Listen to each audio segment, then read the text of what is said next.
vous vous battiez au départ, avant la présidentielle?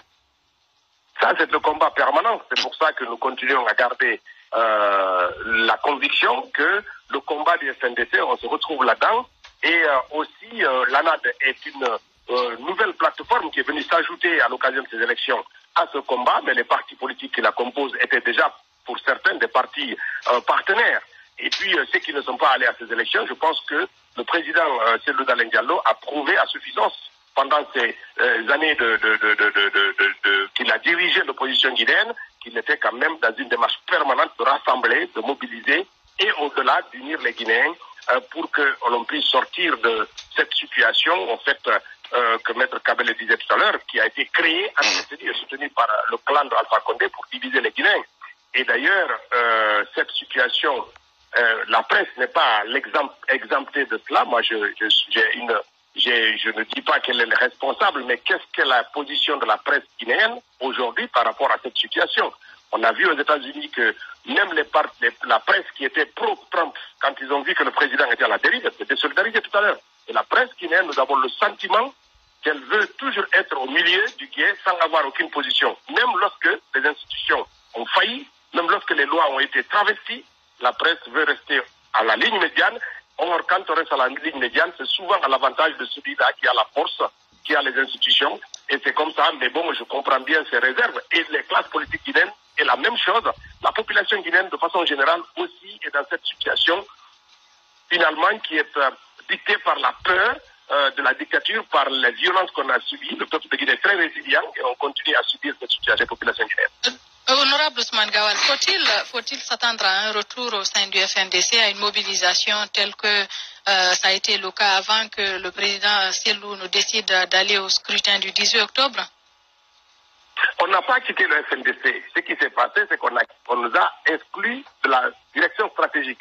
On n'a pas quitté. Maintenant, ce qui va se passer, c'est peut-être qu'il faut voir au-delà du FNDC comment réunir plus largement le peuple de Guinée pour continuer cette bataille, parce que c'est une bataille qui va être dure. Nous avons aujourd'hui un véritable clan mafieux qui s'est accaparé de tous les leviers de l'État guinéen. On l'a vu, le président de la Cour constitutionnelle tremblant, incapable de dire le droit, peut-être créant la baïonnette qui est invisible, qui était pointée sur sa nuque. Et c'est incroyable. On a vu le président de la CENI se mettre à quatre pattes devant le chef d'État. Et alors, on a vu même de façon très étonnante Kassori Fofana dire que ce sera une véritable chasse aux sorcières. Je pense que le mot était bien choisi. En parlant de corruption, je ne sais pas comment ces gens peuvent lutter contre un phénomène qu'ils nourrissent leur ambition inassouvie de se pérenniser dans un système finalement qui les rejette, dans un peuple qui les rejette. Alors, c'est ça la réalité. Ousmane Gawal, le combat judiciaire a donc pris fin au lendemain de cette proclamation. Disons, il n'y a pas eu de combat judiciaire. Il y aurait eu combat judiciaire si les institutions jouaient leur rôle. Vous avez vu vous-même l'arrêt que la Cour constitutionnelle a publié était déjà préparé depuis le 6 octobre. On parle d'une plénière du 6 octobre, on parle de tout ce qui s'est passé. Ça veut dire qu'il n'y a pas eu de combat judiciaire, il y a la volonté de l'autocrate Alpha Condé qui s'est exprimé et que la Cour constitutionnelle a dit sans sourciller. La bataille, elle commencera maintenant, elle va continuer. C'est une bataille entre le peuple de Guinée et le petit clan autour d'Alpha Condé qui va se jouer dans la rue, qui va se jouer ailleurs, mais ce n'est pas une bataille qui se terminée. Personne ne se faisait d'illusions. C'est cette Cour qui est née de façon illégale, qui s'est installée de façon illégale et qui a dit de façon malheureuse le droit. Le combat, vous ne trouvez pas que c'est aussi au sein de votre formation politique, parce qu'à interpréter un tout petit peu les émotions, les récriminations, les frustrations au lendemain de la proclamation de ces résultats définitifs, on se rend bien compte qu'au sein du parti, il y a dans vos rangs des militants, des responsables qui ne sont pas contents de l'attitude peut-être qu'a eu Cellou Dalein Diallo, qui voudrait qu'il soit plus coriace, qu'il soit qu'il guerroie beaucoup plus et tout cela. Est-ce que au sein même, parce que ça a amené certains à dire, il faut protéger Cellou Dalein Diallo contre non seulement les menaces extérieures, mais aussi contre les menaces intérieures, parce que il risque d'être tenir des débats, même des débats les plus tendus, et que c'est toujours la voie médiane, la voie de la sagesse qui a prévalu. Mais il n'y a pas de... Vous savez, Ousmane Gawal... Attendez. Attendez. Défendre comme ça la situation,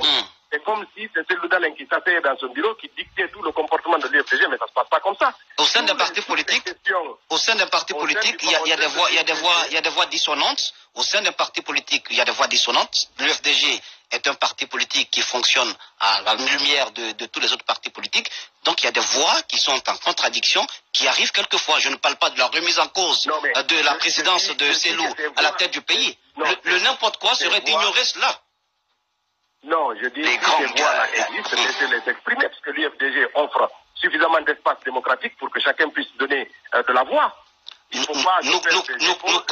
ce ne sont pas des rumeurs.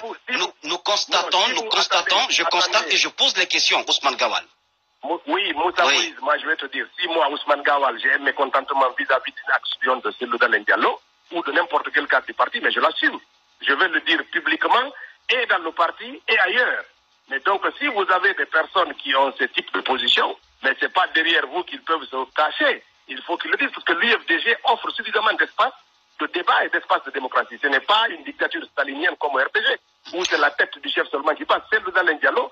Il y a plein de sujets qu'on débat sur les instances du parti où sa position est mise de façon minoritaire et que le parti ne suit pas systématiquement les volontés de Dalein Diallo. Il y a un débat interne. Toutes les décisions font l'objet d'un débat. Une question. Cela ne souffre d'aucun doute. Une question par rapport à la CENI. Une question par rapport à la CENI. Lorsque vous étiez au Parlement, vous l'avez voulu politique.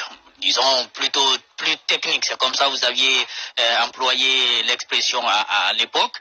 Et on se rend compte que finalement, elle ne satisfait pas à vos besoins. Est-ce qu'aujourd'hui, vous voulez mieux? Je disais que c'était un faux débat de considérer une CENI technique ou politique. Ça n'a aucun sens. Je l'ai dit dans vos médias, ça n'a aucun sens. Le problème de notre pays, ce n'est pas la nature des institutions. C'est les hommes qui représentent ces institutions. Ce n'est pas un problème de loi. Est-ce que la CENI, lorsqu'elle refuse de distribuer les procès-verbaux, c'est un problème de loi? Non, ce n'est pas un problème de loi, c'est un problème d'homme. Lorsque la CENI elle-même se donne le droit de falsifier des résultats, et ça s'est fait j'étais dans la salle de totalisation. Est-ce que c'est un problème de loi? Non, c'est un problème d'homme. Mais finalement, c'est quoi la solution? Parce que depuis que la CENI est en place, c'est les mêmes problèmes. Est-ce que vous croyez que Alpha Condé, c'est parce que la Guinée c'est comme ça, c'est les lois qui font défaut pour voir un autocrate de près de 100 ans s'accrocher au pouvoir? Non, c'est un problème d'homme, parce que il ne perçoit pas. Donc il faut changer d'homme. Honorable. On en a changé plusieurs fois. Hein? Non, je veux dire, on n'a jamais eu des hommes à la tête de l'État qui ont une ambition et qui ont des qualités humaines et l'honorabilité qui sied en fonction qu'ils assument pour dire je fais ma partie. Non, là je parle de l'institution, des hommes qui sont au sein de la CENI. Non, vous avez voulu qu'on remplace, on en a remplacé plusieurs fois et puis nous sommes arrivés au même résultat. On n'a jamais été d'accord du travail qui est fait. C'est pas un problème des institutions encore une fois. Regardez le président de la Cour constitutionnelle. Quand il sort devant le peuple de Guinée dire que l'UFDG n'a apporté aucune preuve, alors qu'il y a une tonne de documents, de procès-verbaux réels qui ont été transmis. Mais il ment. Donc la CENI n'est pas responsable. C'est pas un problème de loi, c'est un problème d'homme. C'est d'avoir des Guinéens qui sont vertueux, des Guinéens qui voient la nation et qui ne voient pas les intérêts catégoriels ou sectoriels dans l'exercice de leur métier. C'est cela le problème qu'on a dans la société. Quand vous voyez toutes les institutions de ce pays qui se mettent à plat ventre, il n'y a pas de justice. Il n'y a pas de sécurité. Tout le monde est au service d'un dictateur. Ça, c'est un problème d'ordre. C'est pas un problème vraiment. Les lois guinéennes sont similaires aux lois qu'on trouve au Sénégal, qu'on trouve au Mali, qu'on trouve ailleurs. Mais on a un problème d'homme pour incarner les institutions que nous construisons dans notre pays. C'est un problème qui est très profond. Voilà, Ousmane Gawal Diallo en direct ce matin. Allez-y, madame Yoro, dernière question. Pour beaucoup de citoyens, notamment, bien entendu, certes, ils ne sont pas tous vos militants, ont été arrêtés. On parle de plus de 400 personnes qui sont détenues dans les différents centres de détention ici à Conakry, mais aussi à l'intérieur du pays. Qu'est-ce que vous en savez? Que savez-vous de leurs conditions de détention aujourd'hui? Que fait votre formation politique pour les aider à recouvrer leur liberté? Disons, comme vous le savez, l'UFDG est associé, en tout cas bénéficie de l'assistance d'un pôle d'avocats qui, à chaque fois qu'on est interpellé sur l'arrestation des militants, qu'on est informé, ou des citoyens ou des sympathisants, les avocats se mettent en branle pour essayer de savoir les conditions d'arrestation et de savoir comment on peut faire, soit pour accélérer la procédure de jugement, soit pour obtenir leur liberté. Maintenant, il ne faut pas se tromper, les forces de défense et de sécurité guinéennes font des militants de l'UFDG une marchandise. Ils les arrêtent, ils les gardent, ils font de l'escroquerie mairie, au niveau des parents, ils récupèrent, et puis c'est eux qui rentrent, qui tuent, qui violent, qui assassinent. Mais en fait, dans une impunité totale, on entend des ministres de la République dire que non, quand ils viennent dans les quartiers, ils se promènent avec des bâtons de rose et ils n'ont aucun fusil, etc. C'est des mensonges à tous les niveaux. Je pense que nous souffrons de cette situation, mais le peuple de Guinée, de façon générale, souffre de ce problème. Et on ne sait pas aujourd'hui la totalité des militants et sympathisants qui sont arrêtés illégalement. Les conditions de détention, comme vous pouvez l'imaginer, sont exécrables. Les gens sont entassés, brutalisés, frappés pour certains d'entre eux, et d'autres sont blessés, mais gardés quand même dans les prisons. On les refuse des visites, on les refuse des soins. Et c'est comme ça que le système Alpha Condé est en train de taper le système, la mentalité, et croyant qu'il va décourager les militants de l'UFDG là-dessus. Mais je pense que de façon générale, c'est une erreur, parce que la résistance va se poursuivre. Merci beaucoup, M. Ousmane Gawal Diallo. Il faut le rappeler, vous êtes directeur de la cellule de communication du côté de l'UFDG.